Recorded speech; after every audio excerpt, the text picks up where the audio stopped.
બીજાનો સુખનો જેને ધ્યેય છે, સ્વયં તો સુખરૂપ મૂર્તિ છે. પોતાની પાસે અગાધ જે સુખ છે એને બીજા આત્મા અનુભૂતિ કરી શકે, પરમ આનંદને માણી શકે, એટલા માટે જેનો ધરા પર આગમન છે. પરમાત્મા તો સુખનો દરિયો છે, સુખનો દરિયો છે.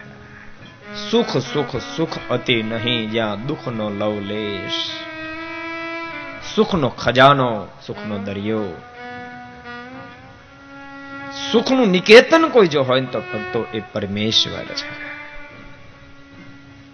જીવને સુખ જોઈશે, યાદ રાખજો, પણ ભગવાન પાસે નથી જવું.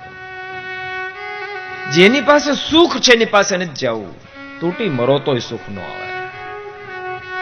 માણસના મનમાં એમ થાય સારી ગાડી આવી જાય તો સુખ્યો થઈ જાવ, કોઈના મનમાં એમ થાય સારો ફ્લેટ આવે તો સુખ્યો થઈ જાવ, કોઈના મનમાં એમ થાય સારા કપડા પહેરી લઉં તો સુખ્યો થઈ જાવ, કોઈના મનમાં એમ થાય સારું ભોજન કરી લઉં તો સુખ્યો થઈ જાવ. હજારો સાધનો કરો, ભગવાનને છોડીને ભક્તો સુખની કદી પ્રાપ્તિ ન થાય. સુખની આભા થશે, સુખની પ્રાપ્તિ નહીં થાય. સુખ તો તે દાડે પ્રાપ્ત થશે જ્યારે જીવાત્મા પરમાત્માની સાથે સંબંધને જોઈન્ટ કરશે, પરમાત્મા સાથે છેડો જોઈન્ટ કરશે. જેને કોઈને સુખી થવું હોય, અમીરને સુખી થવું હોય તો ભલે, ગરીબને સુખી થવું હોય તો ભલે.